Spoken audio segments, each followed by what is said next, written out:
Because the railroad system that ran through Letcher County was owned by two separate railroad companies and mostly ran coal and freight, none of these train accidents were recorded in the archives in Kentucky. The accidents in this video were found through research in the Letcher and Pike County newspapers of the time. Pictures of the train derailments will be posted where available, and if not, a photograph of the area or other trains will be used as a substitute. All of these accidents are done in chronological order.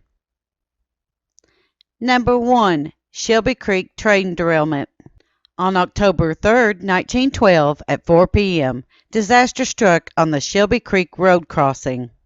At the location called 3 Mile Holler, which is 3 miles from Shelby Gap, a mixed train of freight and passenger cars became uncontrollable on its way through Shelby Gap, Kentucky. 10 freight cars went into the ditch.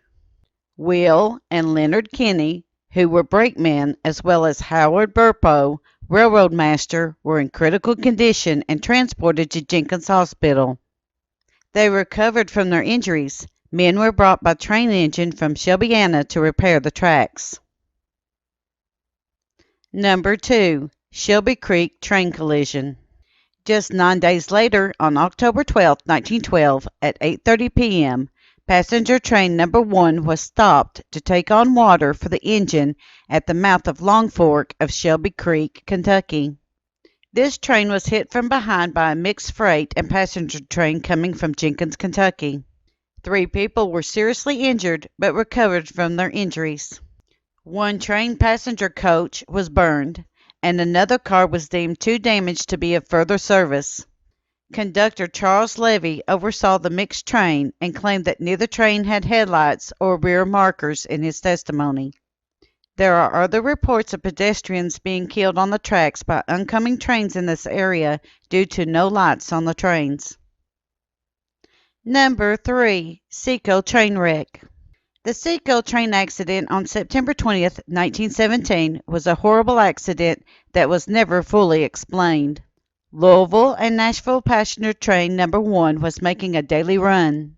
Train number 1 traveled from Lexington, Kentucky and entered Seco on its way to Neon, Kentucky. The passengers' cars were filled with men, women, and children.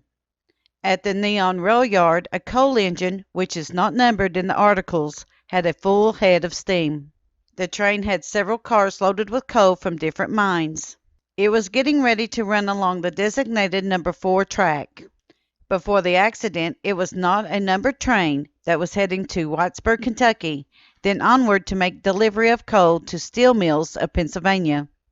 A man who was not familiar with the workings of a train climbed on board the engine with the coal cars.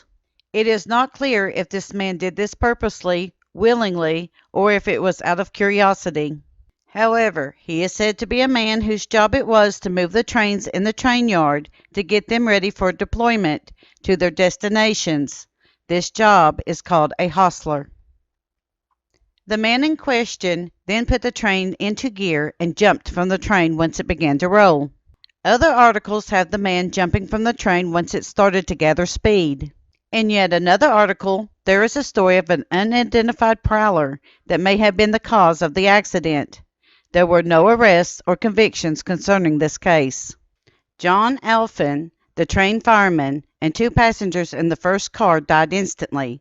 Several people were severely injured in the other passenger train cars, while others while jumping from the train. There was a lawsuit concerning the accident. However, the court ruled that it was an accident and not the company's fault, so the case was dismissed on those grounds. Number 4. Burdine Mudslide. In 1921, there was a massive coal and mudslide below Burdine, Kentucky. This happened just below the 201 coal tipple, about where the dairy chair was located. The slide buried a train, but there was no reported deaths or injuries. The entire mountain slid off, and Burdine was flooded. It took 2 years for the cleanup to finally be completed. Number 5. Dunham Tipple Derailment Disaster. The opening ceremony for the $1 million Tipple located in Dunham was not without an accident. On Saturday, November 7, 1942, there was a derailment disaster of the C&O Railway in Dunham. This happened days before the grand opening festivities. Several cars were rim-wrecked, while others had been overturned. One car was so damaged that repairs were not possible. Work at the Tipple had to stop for the cleanup of the area to begin. Immediately, 100 men went into action. They removed the cars, gathered up the spilled coal, and set things back into working order. By Monday, November 9th, with the cleanup complete, the work began again, and the tracks looked almost new. This did not deter or delay the celebrations for the opening of the Tipple, completed on time as the train carrying dignitaries came a few days later. There is no record of this accident or cleanup other than in Burdine Webb's articles in the 1942 Mountain Eagle, so there is no information about how many cars sustained damage. Thank you. We at Kentucky Tennessee Living would like to thank you for watching our video series on the Appalachian Countdowns. Don't forget to hit that like button, as the more likes we receive, the more likely YouTube is to suggest our videos to other viewers. Also, to receive notice when we upload a new video, be sure to subscribe and click the bell notification. We thank you for continuing to support Kentucky Tennessee Living as we are discovering the mysteries in Appalachian history.